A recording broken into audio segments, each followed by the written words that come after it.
Edo policy, I don't want to go into the policies proper. My own focus is a peace accord. The Abdussalami Abubakar, former head of state, the peace accord that he's headed. We have had so many peace signing, peace deal, peace accord signature signings in the past elections, including the most recent presidential election.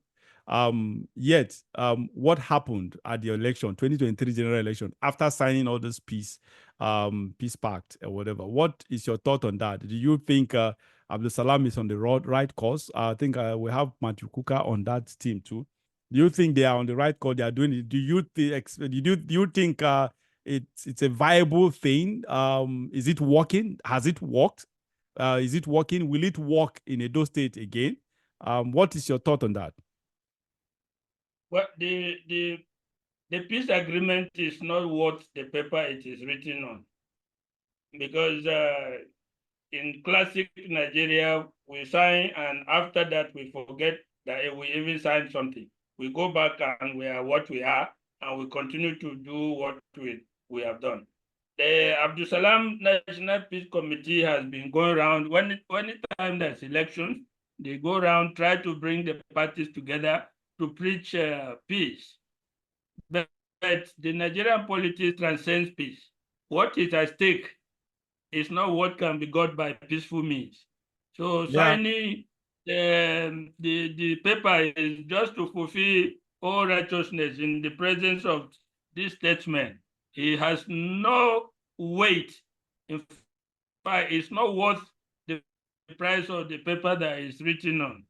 So I have no hope or inkling of hope that signing that peace agreement will bring anything. The politicians will fight as they have been fighting in Nigeria to get that power, the full one. And signing a peace agreement will not detract from it in any way. We have seen it happen in other states. We have seen it at the national level. It has produced no peace. It has not produced any positive result. So I don't see the need why they continue to go around and say sign a peace agreement, where obviously it has never worked and it will never work. Yeah, you are now on the same page, with this. But I'm taking a little bit a step further to say that Abdussalam is ashamed to, honestly, he's shameless. He is shameless. He's shameless. I use that word carefully because I don't see why you are wasting your time. If you want to sustain something, you first of all go through what you have been doing over the years. Has it worked? Has it deterred anyone? First and foremost, just like you noted, it is not binding by law. So that is just it. And secondly, what have you achieved?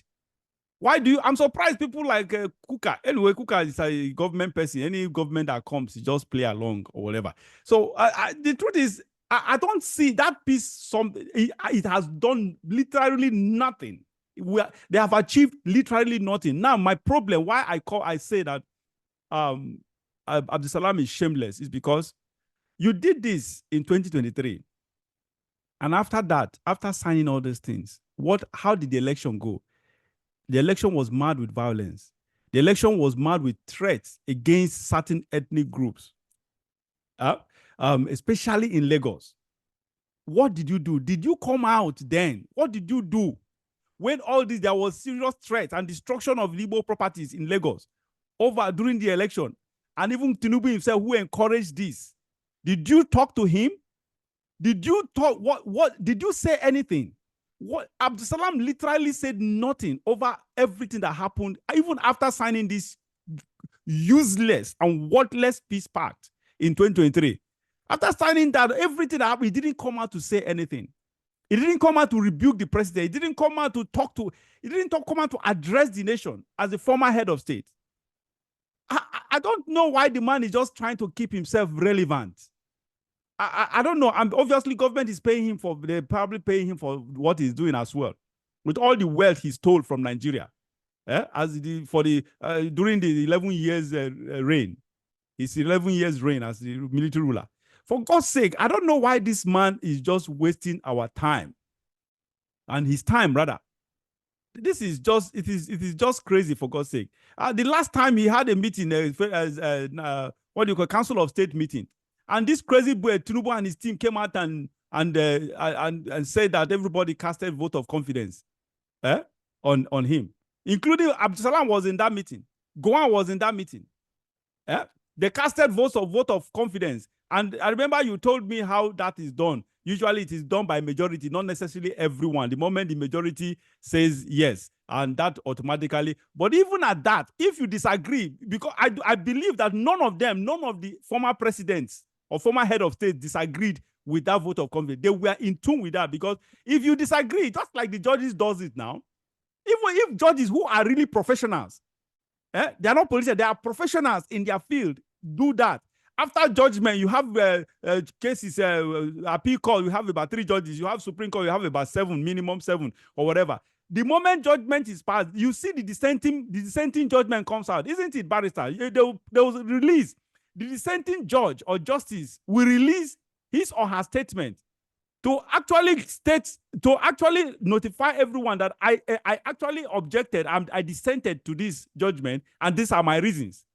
That is what I expected from Abdussalam as well. And Gowon, he's old, so I understand with whatever is a pushover. Wherever they send him, they send him to. That's what he does.